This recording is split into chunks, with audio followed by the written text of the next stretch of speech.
Hey guys, welcome to Season 2, Episode 1 of the Straight Outta Prison podcast. My name is James K. Jones, and this is my story.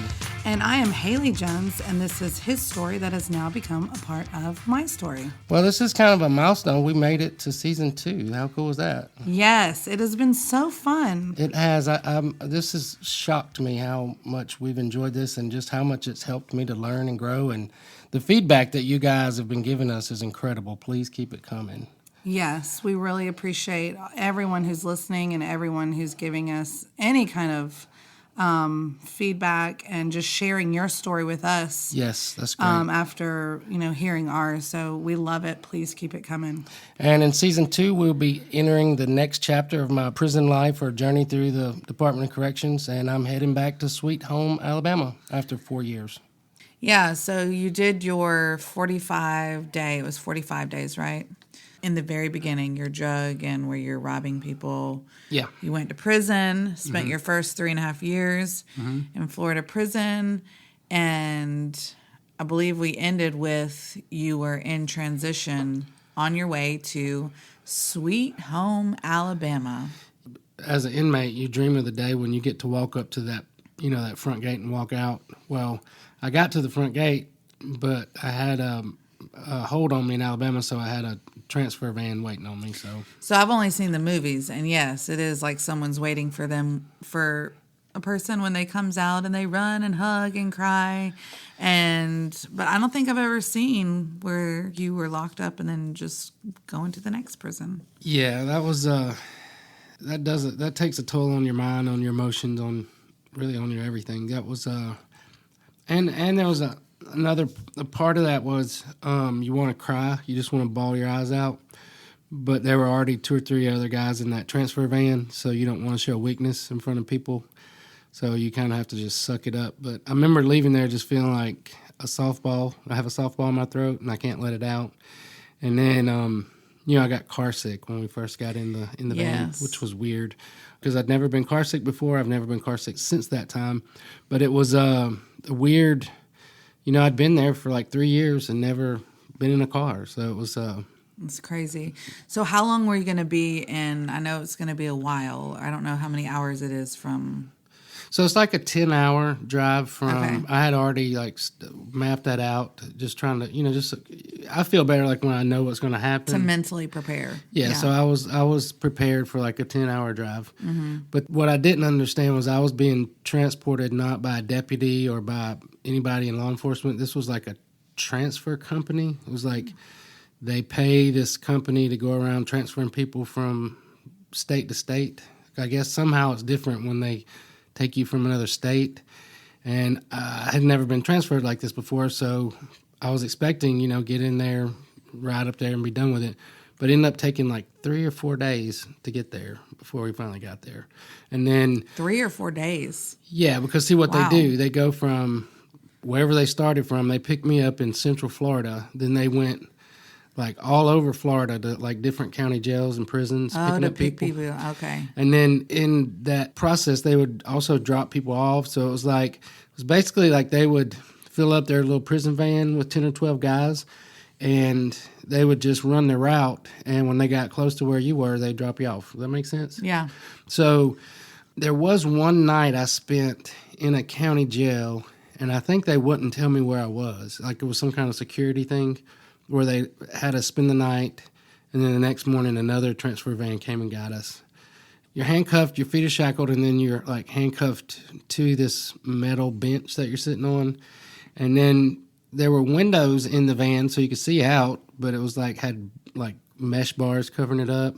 And I just remember thinking, what if this guy don't know how to drive? Like, what if they have a wreck? What's going to happen? Because they didn't, I guess they were professional, but they didn't seem too professional to me. They were more like what you would think, like the difference between a police officer and a security guard. Yeah. A security guard, this is just my job. I'm doing my little job. And I didn't feel very stable, put it that way. So you said you spent one night in a county jail where you didn't know where you were. Where did you spend? Do you have to sleep in the van? No, they actually processed you into a unit. Oh, to sleep and then to start the next morning. And then they fed you breakfast and you left again. They just didn't tell us where we were. So I'm just in the wilderness somewhere. Nobody knows where I am. I guess they know where I am, but I just had that feeling of just utter, like I'm lost. Like nobody knows where I am. I couldn't communicate with my family. And I never knew that. I never heard of that, never knew that. I didn't know that was even a thing, that you could get caught up on a transfer for 3 or 4 days. Right. So that was what ended up happening. And they would feed you breakfast, lunch, and dinner, but they would pull through a McDonald's and they would get you the same thing. There was no negotiating. You got a filet of fish sandwich and a water. So that was your breakfast, that was your lunch, that was your dinner. I don't know why. I have no idea why. That was just how they did it. That's weird. Like, who decided that? I'm like, maybe the fish sandwich was cheaper. I don't know, or more healthy, or just keep you alive till you get there. wow. I'm not sure. I don't know. So breakfast, lunch, and dinner was all the fish sandwich McDonald's filet fish with water. with water. Oh gosh. I don't know. It was just. I mean, I love my freedom. That was rough. But then it was going to get rougher because they went up through Georgia and they did a route through Georgia. And I remember seeing the sign saying we're in Georgia, thinking, "Gosh, are we ever going to get to Alabama?" And you would try to ask them, and they would just ignore you. And you were basically like in the van with them. It was just like this little mesh thing in between you. So all the you could have conversation, but they mostly had conversation with each other. It was just a long, horrible, long, never-ending ride. And, I saw so many outsides of so many county jails. And then he was making a stop in Columbus, Georgia, which kind of got me excited and kind of got me depressed because Columbus, Georgia was on the border of Phoenix City, Alabama, where I grew up. So that was my area. I mean, that was my home. So did you recognize where you were? Well, when we started getting close, yeah. Yeah. I mean, I grew up there. I mean, we moved there when I was 10, but I had been, that was, my mom was from there, so I'd been around there all my life, and I had lived there since I was 10. But just him coming into Columbus, and there was a weird, like, I guess, I don't know if it was a phenomenon or what it was, but it was like a once-in-a-lifetime thing that was going on, was that the 1996 Olympics were coming to Atlanta, Georgia, which was a huge deal. Right. I mean, especially somebody like me that loves history. And what I didn't know was that some of the games were being played in Columbus, Georgia. Wow. So as we were pulling in, we went down Victory Drive, and they had built a new park. There were banners and there were signs, and everything was all about the Olympics coming to Columbus, which I didn't even know that. I knew they were coming to Atlanta, which was a big deal. But that was depressing, just thinking, gosh, I'm missing everything. I'm missing everything. Like, that the Olympics are coming here is a big deal, but also knowing it probably will never happen again, at least in my lifetime. Nothing like that ever is going to happen again. I had some emotions about that. That whole time you're in the car by yourself trying to process and, go over the last, 3 or 4 years. And I was really missing my friends from BCI because I'd gotten close, and especially missing Big O. I was just, he could always encourage me. I was really missing him. And then just thinking all the thoughts. You don't have anything to do but sit and think. And as we got into Columbus, the driver got lost. And so this was before Google Maps or cell phones or any of that stuff. And he was on his radio, like trying to get directions, and he kept getting worse lost. And he was taking us worse lost. Well, he was taking us away from where I knew where the county jail was, and he was not going in that direction. He was going in another direction. So I said, "Hey, I'm from here. I could give you directions." And he kind of like shot me like an annoyed like glance, and then he gave up and asked me to give him directions.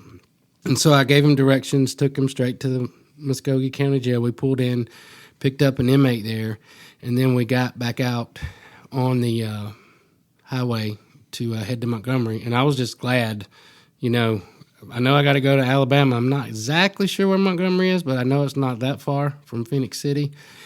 I was just excited to be see some Alabama land after all those years. But then what happened next was, I don't know, it was probably one of the lowest points of my life was when they pulled the van out. He went down Highway 280, which cuts through the heart of Phoenix City. And just seeing, that's where I grew up, just seeing, and it looked like nothing on that side of the river changed. Obviously, the Olympics weren't coming to Phoenix City. But it just was depressing, and just seeing it with my eyes. And then the worst was when we got down to the edge of Phoenix City. We got stopped at a red light, and at that red light, there were some trees off to the right, and I knew that behind those trees was my mama's house, and I knew that she was there, and it was just like life. Like, what happened? Like, how did I get here? And just feeling that it was just like a deep, like, depression, but at the same time I wanted to cry, but I couldn't cry because they were like, at that time, I think we had like 8 other guys in there, and you don't show weakness in front of other inmates because they'll take advantage of you. And just like sucking that in, and, you know, just, and again, I know I put myself in that situation, but there was something about that visual of like seeing the trees and like knowing, like, if he were to take a right, I could be home in a minute. It was rough. And then as we went from there, I guess it was like an hour plus drive. They didn't stop anywhere else. They went straight to Montgomery County from there.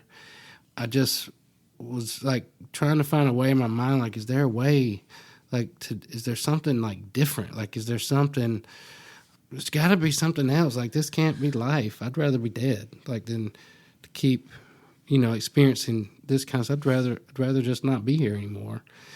And I remembered a story that I read in one of those little spiritual books that I had. It was about a bottle of water. Some man came upon a bottle of water in the desert. The water bottle was full. The note said, if you'll pour this water bottle into the well, it'll prime the well and you'll get all the water you want, then fill it up for the next guy. And that it took faith for this guy to pour the water in there, and then it worked. And that was supposed to be describing faith. And I remember like reading that and being like, that's an interesting story, but I don't really get, I mean, I guess I didn't have a frame of reference for it, or this whole thing about, you know, you're supposed to believe in something you can't see or something greater than you. And just, I was trying to like think about that, and then it still didn't make any sense to me. And then I started remembering my last guy that I worked for. Actually, I was working for him when I got caught up in the drug game, Patrick Quillec. He was a French chef, and he was not from around there, but he had came there to start the Chattahoochee River Club, which was a big deal down there. There wasn't a lot of nice stuff like that, but it was a private supper club in Columbus, Georgia, and it was like the talk of the town for a couple years while they were building it, because they built a river walk to go with it. And when they started hiring for the restaurant part of it, a friend of mine was going to put in an application and talked me into going with him, and I wasn't interested in, I mean, I knew I didn't fit in that world. But I went anyways just to do it because he wouldn't stop bugging me about it. And when was this? That was the 2 years before I got into the drug deal. It was when my cousin was gone. Okay, and you were doing good. Everything was going well. And I met this guy, went into his office to fill out an application, and all the people in there had on like suits and ties, and I had on a T-shirt and a baseball cap. And so I felt out of place. And I remember he called me in and basically asked me, why aren't you putting an application to work here? Like, I hire people. Have you been to culinary school? And so I said, no. And he said, then why do you think you could work with me? And I was like, who are? I don't even know who you are. But he had a French accent, and he talked funny, and he offended me. And so I knew after that initial conversation. Well, he just made you feel stupid, I guess. He made me feel like nothing. Yeah. And like he pointed to me like he had this big stack of applications. He said, these are all qualified applicants. Like, why would you even bother? And it pissed me off. So I said, I didn't think there was a shot then, but I was like, I can do anything I set my mind to. And if you're talking about working in a kitchen, if you would show me what to do, I can. Once I learn it, I can do it. If you'll show me what to do. If you'll teach me how to do it, I can do anything if you teach me how to do it. And I left there just knowing that I pissed him off, and he pissed me off. But it was about 3 weeks later, I got a call from him. He chose me to be on his launch team. And, it was a lot of money, insurance. It was a really good job. And I was actually scared to take the job because I knew that's not my world. The fancy French people. But he would end up being like one of the bedrock relationships in my life because he taught me everything he knew. He taught me, I knew how to cook my granny's way and, the Ryan Steakhouse way and stuff like that. But he taught me how to make everything from scratch, taught me how to make pasta, taught me how to make sauces. He even one time made me make crackers from scratch. And I'm like, crackers? But he wanted that was his philosophy. Tell me, did you ever ask him why he chose you? Because that is interesting when he was talking to you that way. Later on, he told me he felt like that Jesus put me on his heart, which I didn't believe in all that, so it didn't make any sense to me. But he had been like an alcoholic and, just like a rowdy, chef guy. And him and his wife had this experience where they had got radically what he called saved. And I wasn't into that. I didn't want to hear all that. He would be teaching me how to make pasta and then talk to me about Jesus. And I'm like, all right, I'm sure there's some kind of law. Like you can't, have you ever heard of the separation between church and state? Like this is what we do in America. We don't mix this stuff. But he never gave up on me. Like he invited me into his home with his kids, his wife, his family, taught me everything he knew. And I worked for him for a couple of years. But then there at the end, when I got on drugs, he knew something was going on. And I told him I had to get out of there. And he was going to send me to Atlanta. He had a friend that ran a hotel there, a Spanish hotel. I guess it was a Spaniard friend. Mm-hmm. And that was the plan. But that day I couldn't stop thinking about his story because he would explain to me, like, there's this plan of salvation. Oh, wait, so which day could you not stop thinking about his story? That one, I was on the transfer van to Montgomery, Alabama. I'd just seen my mom's house. Mm-hmm. And just at the end of myself, like just couldn't. But I couldn't stop thinking about Patrick's little story because he would try to explain this stuff to me, and it would make my head hurt. And then I would go home and smoke weed, and then I would say, "Oh, this is what he meant. This is what he meant." And then the next day I'd try to explain it to him, and then I couldn't. So it was just he was using like words and imagery and stuff that I didn't know what he was talking about. Like. Mm-hmm. Like there's a throne, there's a little seat that sits in your heart, and you're sitting on it, or the devil's sitting on it, and this is how he talked. I mean, and you have to let Jesus sit on the throne, and I'm like, okay, I mean, I don't believe in that.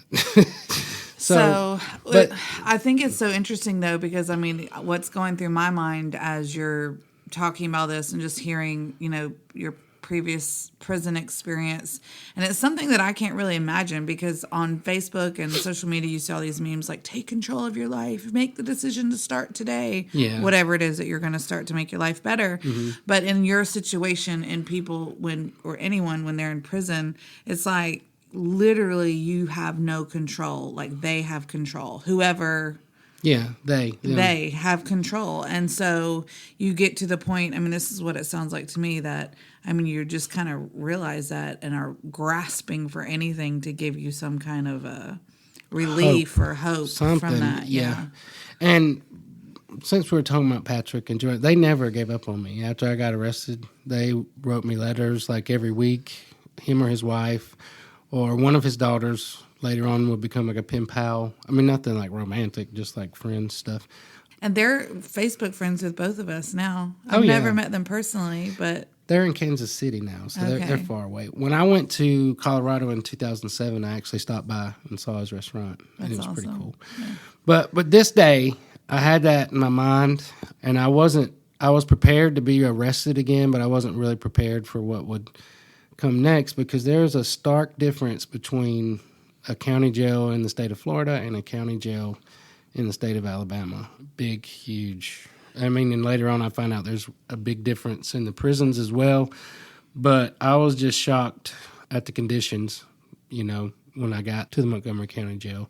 So they process you in. It's the same. They do the same thing every time they process you. They strip you down. They look in all your, they make you bend over and they look up your butt and they, make you move everything around. Look, they search all your cavities, I think they call it. And then, I had like books and like notebooks and, all my addresses, like everything. that I had, and they took all that from me. And I remember, like, I can't have nothing. Like, there's nothing. You have nothing. You had started journaling. Did they take your journal? Yeah, they took everything. They take everything. Oh, wow. But now, in a county jail like that, they put it in your property, and then, like, when your people come, they can get it. Okay. So that was what ended up. So it wasn't gone forever, but it's like they take it from you. You don't have nothing. And then as they were processing me, I was so used to looking down at the piece of paper where it said bond, where it says HWOB, which means hold without bond. I was shocked when I looked down and it said bond amount was $10,000. And I actually asked the lady, I have a bond? And she was like, yeah.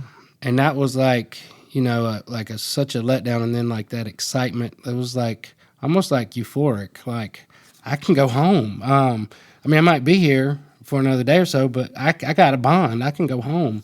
And just that put me on top of the world because I knew. Did you think you were going home or could possibly go home for good? No, I knew if I went, I knew that I would most likely get some kind of a prison sentence out of this. But just to be able to go home for a couple of months would have been amazing. Mm-hmm. It probably would have been harder to get locked up again, but it would be being locked up in the county jail. Right. County jail time's a hard time. It's not like being in prison. You have stuff to do, and it's a different world. County jail time it's hard. Mm-hmm. It's very hard. So, was excited about that. I got up there. They took me up to the top floor again because of my crimes. They always put me on with the worst of them. Wasn't really knowing anything about that county jail. Every county jail is different. Was not prepared for what I would see there. They pop open the door. They give you a mat. And they have these little 2-story units that were built for, I believe it was 18 men. There were like 9 beds. No, I think it was 20. They were bunk beds, so it'd have to be 10 and 10. So it was like 10 men on the bottom, 10 on the top, a little bathroom, day room, all that stuff. But there were like close to 60 people in there. And just like seeing how they had people crammed in there like sardines, and just the smells and the looks. And this was later on at night, so I guess they had kind of mellowed out a little bit that first night. But, they give you a bunk, not a bunk, it's like a little mat they roll up. And they told me to go find a place on the floor to put it. So I never saw anything like that in Florida. It was like in Florida they had rules, I guess, where they had to take care of you, where they couldn't put you on the floor, maybe. I don't know. That was a shocker. And then it was violent. Like it was like little gang members. And, my first hour in there, I saw a guy get beat down. And I'd seen like fights in jail and in prison, but I'd never saw like this was like it was probably 7 or 8 guys, black guys, that jumped on a white guy and just beat him and just wouldn't stop beating him. And then the police, they didn't come in, and just standing there and watching him, like watching his eye split open and blood spurt out everywhere and him screaming. I had never seen nothing like that. So it was a little bit of a shock. And the police didn't do anything about it? Well, they came and pulled him out. They didn't do anything to the guys that did it. It was just like, so I was like, wow. I was kind of like, Toto, we ain't in Kansas no more. So whatever I thought was bad about Florida compared to this Montgomery ordeal was totally flipped. It was crazy. I remember I put my mat on the floor and I went to sleep, I guess, that first night. I think the phones were already cut off, so I couldn't call home. But, I did the first thing in the morning. But it was, I remember waking up that next morning, and it was rowdy, and it was crazy. And there was a lot of stuff going on, a lot of intimidation. And I had gotten on a workout routine, that little reentry program I was in Florida, because my goal was to be able to do a pull-up before I left Florida. Right. And I actually was learning to do push-ups, and if you did it with your buddies, they could help you. Like they would do your feet for you until you had the strength to do a pull-up. And I got to where I could do 2, almost 3 before I left. So I was trying to stay with that, like get myself in shape. And I remember I woke up that morning and I did some push-ups and took a shower, and then I was just waiting on them to jump on me like they did the other ones. So they didn't mess with me, and I was trying to figure out, like, why ain't they mess with me? I mean, I wasn't being a smart aleck to anybody or anything like that, but I remember, having that distinct thought. I wonder why they weren't messing with me. And then I started hearing, like, the whispers, like they were saying, oh, he came from prison. So I guess, that, and then, we talked to one of our ones about the unit. Oh, yes. So I had my unit on, I guess. The face expression. Yeah. So don't mess with me or don't something. mess with me. So, but they didn't bother me. And then I got on the phone bright and early, called home, and everybody was so excited. I called my Aunt Sue because she was the one that always helped me with my legal problems, or, she was the person that could get it done. She was, like, very good friends with the sheriff in Russell County, which was in Phoenix City. And she could actually go there and then give them, like, the deed to her house or to one of her properties, and then they could come and get me. So she wanted to make sure we did it right, and she's also very cautious. Everything had to be ran through my uncle. And, we spent the day back and forth, and she contacted her sheriff friend and got everything worked out. So they were coming to get me the next morning. And I don't know, just the thought of being able to walk out in the free air and to be able to see my family and to get something to eat, just yeah, after those fillet of fishes all the way. Well, yeah, and the food was really horrible in Montgomery. But I went to sleep that night, had full of hope, excitement, just I'm going home. Like one extreme to the other, the lowest of lows to like the highest of highs. Yeah. And I knew that I probably wouldn't stay out, that I was probably going to get some kind of, but it was possibility, like they could give me some kind of time served or something. They could do whatever they wanted. I was just happy to be, even if it was just for 2 weeks, to be able to go home and see my family. I just want to see my family without, looking through glass or, all that stuff. So the next morning I woke up and, I think they had pancakes or something they didn't normally have for breakfast.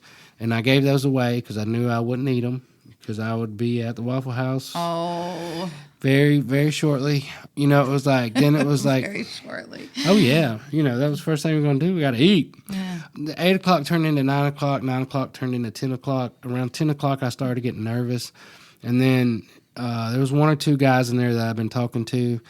And they told me, Montgomery County is the worst county in Alabama. That your people have probably been down there for 4 hours. And it's just how they do here. Ain't nothing you can do about it. Might as well just relax. Everything's going to be okay. 10 turned into 11. 11 turned into 12. Lunch came. I didn't eat that either. But then I started thinking maybe I should eat lunch. Because if you don't eat what they give you, you don't get nothing else. Right. I mean, I started thinking maybe I should try to eat the nasty lunch. I don't know. I was confused. I didn't know what to do. But I started having like this pit in my stomach where I just knew whatever you think is going to happen is not fixing to happen. Mm-hmm. And it was just that sick feeling. And I waited till like 1 o'clock and I called my mom and I couldn't. She answered the phone, which told me she was not there when she answered the phone. Because there's no cell phones. This is a landline. Yeah, we didn't. Okay. There was no cell phones. Yeah. I mean, there were for like Wall Street executives, I guess, but not. What year was this? I think I got my first cell phone in '96. No. I think so. Maybe you did. I didn't know anything about it. If there were. I have been gone since 93.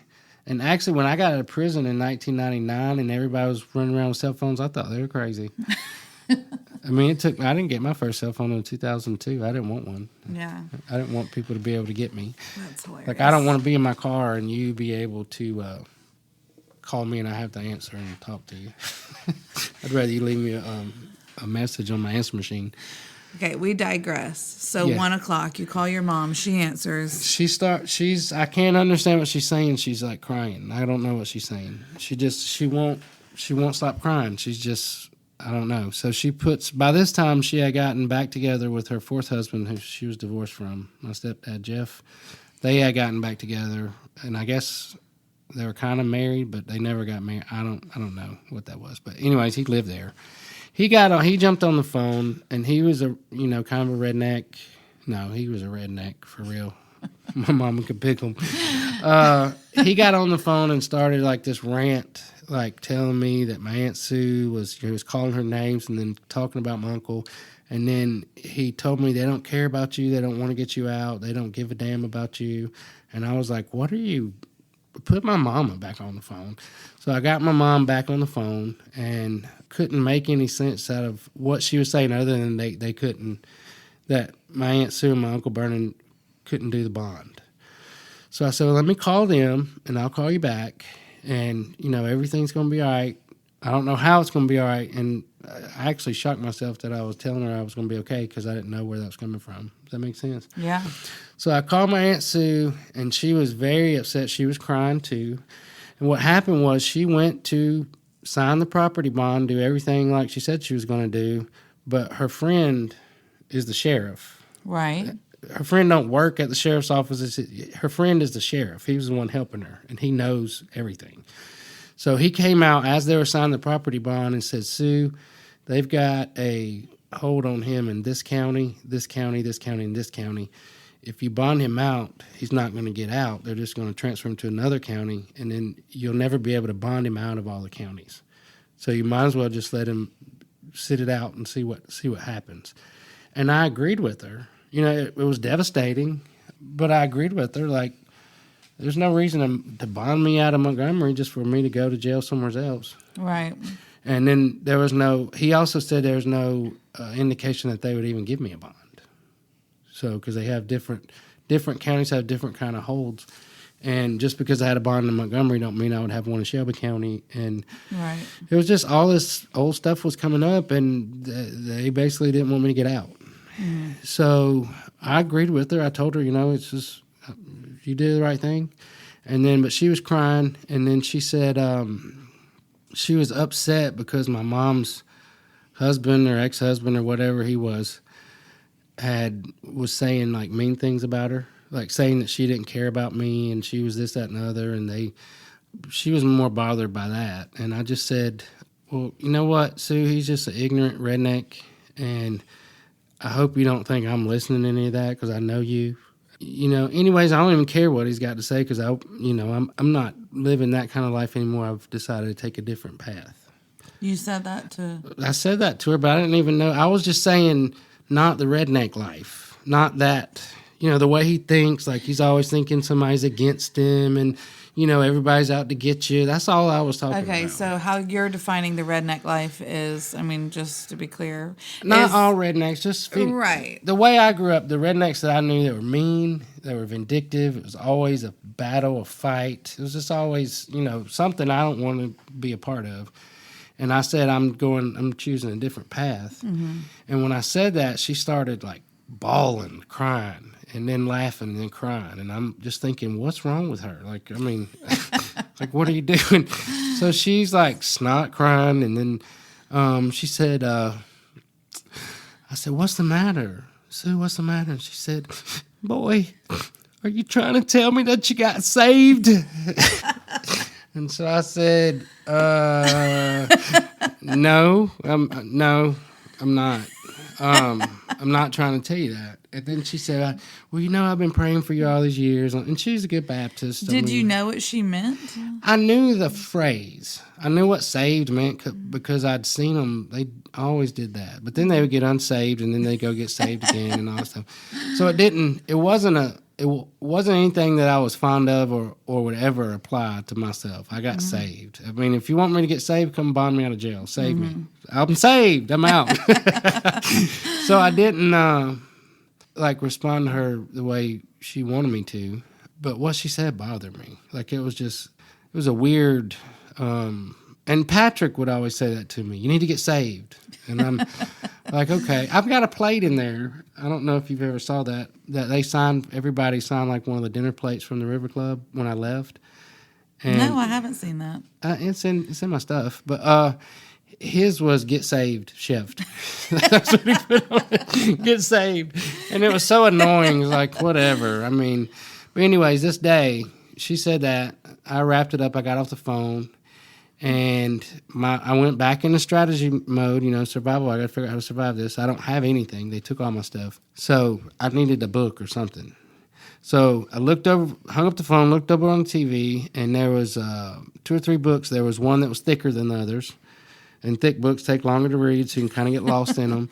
And I just needed to go, get on my mat and read or do something to get my mind out of my situation. Does that make sense? Where you were, basically. Yeah. So there was a book. The cover was like ripped off of it, but I thought I'll figure it out. I picked up the book, walking back to my mat, and it wasn't like the inside words. It was like there was like little like blurbs on the front part of the book. You know how they might take a little portion of the book and put little, I don't even know what that is, like teases or whatever. And it said, "Come unto me, all you who are weary and burdened, and I'll give you rest." And it just like jumped off at me. I remember that happened to me one time before when I found like a Bible study or something when I was at BCI. And I was holding it and I thought, well, I sure am weary and burdened. And then like opening it up and then seeing like the chapter and verse and realizing that it was the Bible. And I was like, oh no, I can't do that. I can't do that. But then for some reason I held on to it. I went back to my mat and I sat down and I was just looking at it, and it was not a King James Bible. It was actually a New International Version, and it had like English words that I understood. And I looked through that little front piece and was about to get up and go put it back when it was like I could hear the words of this little old man that used to come in. He did like prison ministry stuff. He came in when I was in Monticello, and I really liked him. He was a sweet little old man, and he would always want to talk to me, and I'd always listen to him and let him pray for me and then forget everything he said as soon as he left. But it was like that day, like his words just spoke to me, and I hadn't seen him in like 3.5 years. And he said, "Son, when you start reading God's word, you need to start with the New Testament. It's the story of Jesus, and that's what you need to know, what he did for you." And so I sat down, found the middle of the, where the New Testament was. I started reading the book of Matthew. I started at chapter 1, and, I was a little confused with all this genealogy stuff, and then, Virgin Mary, born, all the things, and was just reading it. And I got through, like, I think it was chapter 7 when I realized everything I know about religion and Jesus and God and all that stuff, everything that I know and everything that I hate about it and everything I saw with my own eyes growing up, seems like he's agreeing with everything I'm saying. Like, it sounds like this dude sees it the same way I see it. This dude referring to Matthew? No, to Jesus. Oh, to Jesus, okay. Like the Sermon on the Mount, where he was basically tearing down everybody's religious hypocrisies and all the, everything I saw growing up. It was like... He saw it too. Yeah, and he was speaking to it. Like, it wasn't even... And I was just like, I wonder why I never heard... that's weird. I never heard that before. So I just kept reading, and by that time, I think I went back and reread some of it, because I was like, ain't no way. That's not... that's not... Whoever painted the picture of that to me did not paint it like that. It was a different... I guess like a different painting. It wasn't like, in my mind, it was never presented to me like that. I went back and read it again, and then I didn't know what to do with it.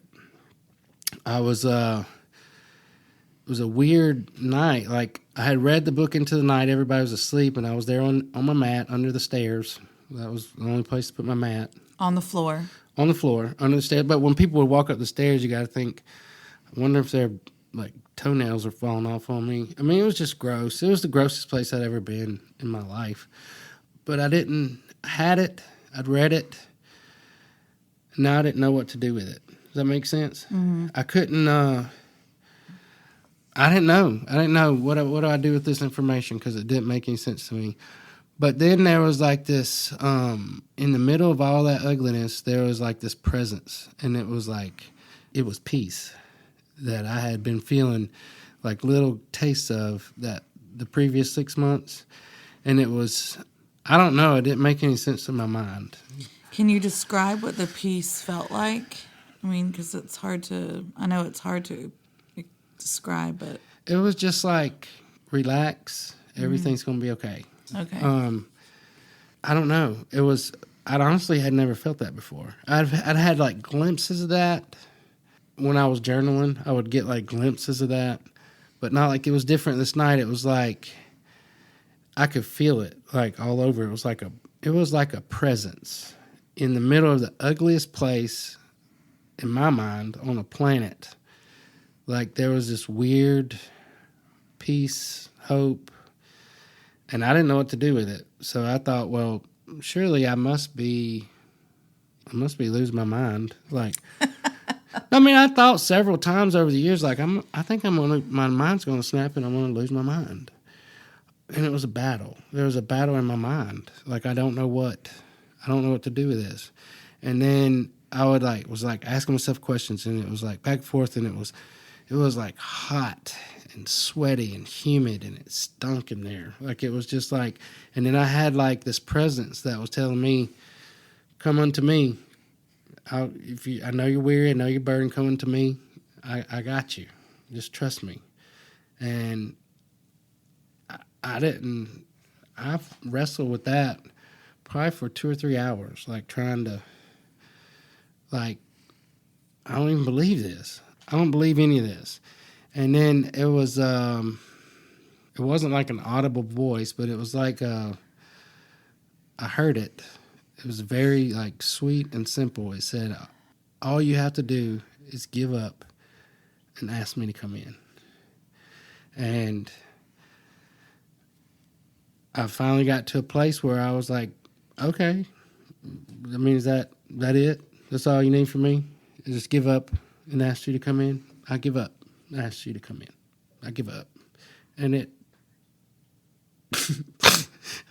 it's crazy to say it now, but I got saved. But I really don't use those words because I don't like that vernacular. I mean, I know it is in the Bible and all that stuff, but that was when my heart changed. And it was something that you really can't explain, but I gave up. I did. I got to the end of myself. I gave up. And I said, if you're real, come on in. Jesus, come on in. And he did. And when he did, it was like... Could you feel when you said that? Absolutely. Something happened? Or? No, everything lifted from me, and something on the inside of me changed. Something on the inside of me came alive that had been dead. That you can't put stuff like that into words, but it's like I tell... But it's true for you. No. I know. I can't explain to you how my hands are connected to the end of my arms and how I can move them. I don't know how that works, but I know that my hands are connected to the end of my arms and I can move my hands. And it was the same... The same knowing. Yeah, and there's never been a doubt since then, and that's been 22 years ago, 21, 20 plus years ago. 16 was 20 years, so 24 years ago. And it happened right there on the mat, all by myself. No boxes to check, no hand to raise, none of that stuff. And looking back on that now, I know what happened. I was spiritually dead, and I came alive, and that's what happened. And it's kind of weird, like when you look back on it now, that one decision that I made has affected the rest of my life. And you cannot look at one part of my life today that was not directly affected by that one decision. And I slept that night like I've never slept before. It was like, how did I ever sleep before? And don't get me wrong, in the days that followed my head, I'll be like, is this real? Is this real? And it was real. Crazy. So that was July the 18th, 1996. I was 24 years old. And that was the end of that me. And I started a new life. Still locked up, still looking at prison, still had a ways to go, still had a lot of stuff to work through. But I mean, I knew that on the inside, I was free. It sounds crazy. Did you know you used the word free? Would you have used that word back then? Like at that time? Would you have known that it was some sort of freedom inside of you? It felt like that. It felt like that, okay. It felt like I'm free, but I didn't really know why or what I was free from. Because I didn't know. I didn't know what stuff. I was free from. But I also knew that you know that he had a plan for me, and that I was not going to die in prison. I knew that. I mean, I knew I had some things to go through, and some, I still had to suffer the consequences for what I did. But I knew that there was more. Mm-hmm. And, we probably get into the end of this one. We can get into the next one. The ugliest place I've ever seen turned into one of the most beautiful places anybody could ever see. That nasty, disgusting, horrible, violent jail unit in Montgomery County, Alabama. Like, it happened to me, and I didn't go tell everybody. I just started reading the Bible, and then I had somebody come along and say, "What are you reading?" And I was like, "Well, this." I was kind of like I didn't want to be telling everybody, but I was like, "Well, I had this experience the other night, and I think this stuff is real." And then that led to somebody else. So we'll talk about that later on in the next episode, I guess. But it was pretty, that, and then having to explain it to people, like, nobody believed me. They didn't. No one believed me. My mama was like, "Well, baby, I know that you need something and it's hard, but you know what they say about jailhouse religion? You're not supposed to do that. It's not good and it's not real." I don't know what jailhouse religion is, but apparently she did. But then, I wrote a letter to some of my friends because we couldn't write letters directly, but I could write a letter like to Big O or to Riggs or somebody. I could send it to my mom and she could remail it to BCI and then they could do the same. Oh, okay. And I wanted to tell all them, like, this, it's different. This is for real. But when I wrote them, I got a couple letters back from them, like, well, that's good, Jones, but that thing about being a hypocrite, and it's because they knew me, like, they knew me, and no, they didn't. And they didn't believe you. They didn't believe me. They thought I was running some kind of games, I guess. I don't know.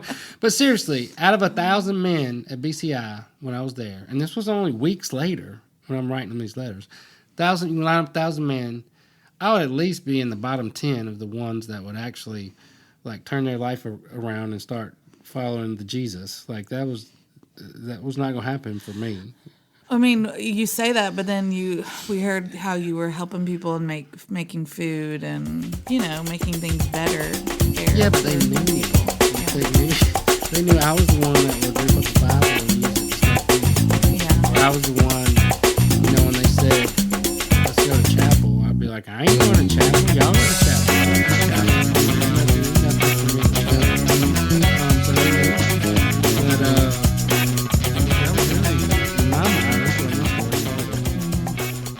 Be very exciting to see how it's different moving forward. Well, it's everything. It's everything from that point forward. Everything was different. Everything changed. I still had the same circumstances. I still had the same mind. I still had, I had all these things to work through. But I had always viewed, like, going to church, religion, changing, and all that stuff as, like, having to have some kind of willpower. But this was different because it was like, he was saying, just come on. Just, I got you, and I'm going to help you. Like, you don't have to do this by yourself. So that was my salvation story, I guess, whatever you want to call it. But if you tune into episode 12, I'm going to talk about navigating my new life. It's not easy, like, trying to do that in prison or in jail. And, I would have to learn how to do both. Actually, when I did do the salvation thing, I did have the thought, I'm never going to church. Like, hopefully you're not asking me to go to church, because I'm not going to church. I do this, but not that. And then just, like, the feedback from my family, friends, other inmates, officers, trying to follow Jesus in the nastiest place on earth. And then what would end up happening, the impact that had on the other 50-plus guys that were in my unit. It was something amazing to think about. Back on it, and even during it, it was like, how did this happen? Like, what's happening here? I mean, this don't happen, but it did. But all right, well, we'll see you next time. All right. Anything else? I think we're good. Until next time. All right, thanks, guys. Bye. Hey, guys, thanks so much for tuning in to the Straight Out of Prison podcast. For more exclusive content, head over to our website, teamjones.co/podcast. Yes, you can subscribe by clicking on the Become a Patron button, and that's going to get you access to our For Real Reel, which is very different than the highlight reel. Some very juicy content there. Good stuff. Or you can look us up on Facebook and Instagram, Straight Outta Prison Podcast. Yes, that takes the story to a whole new level where you can see some of the people that James talks about in his story and see some of the places that he's been. I've been loving it, and you will too. Prison recipes. Yeah, all the things. Good stuff. We'll see you soon, guys. Thanks. Bye. Bye-bye.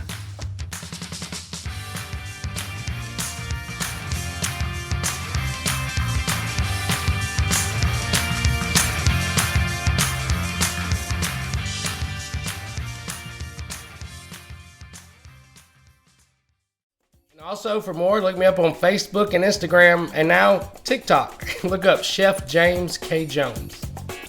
All right, and remember to hit that like button and subscribe to my YouTube channel. Also, if you never want to miss a recipe, hit that little bell. It'll give you notifications anytime I drop a new anything.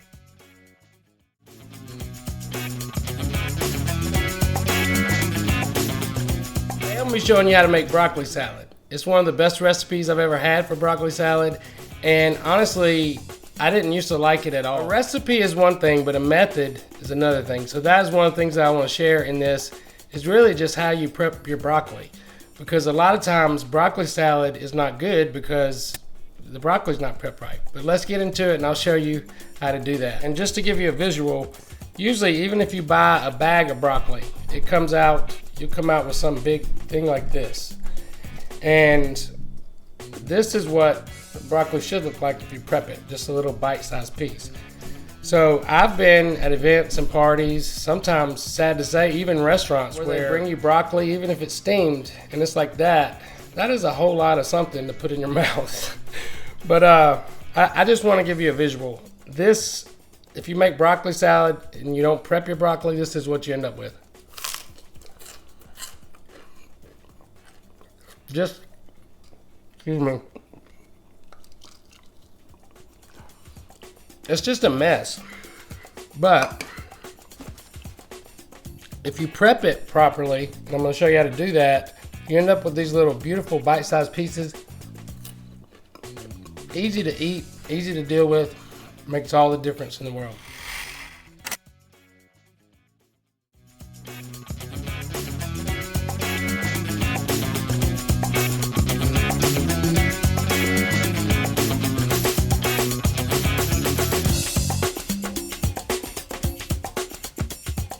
See how the broccoli's easy to eat?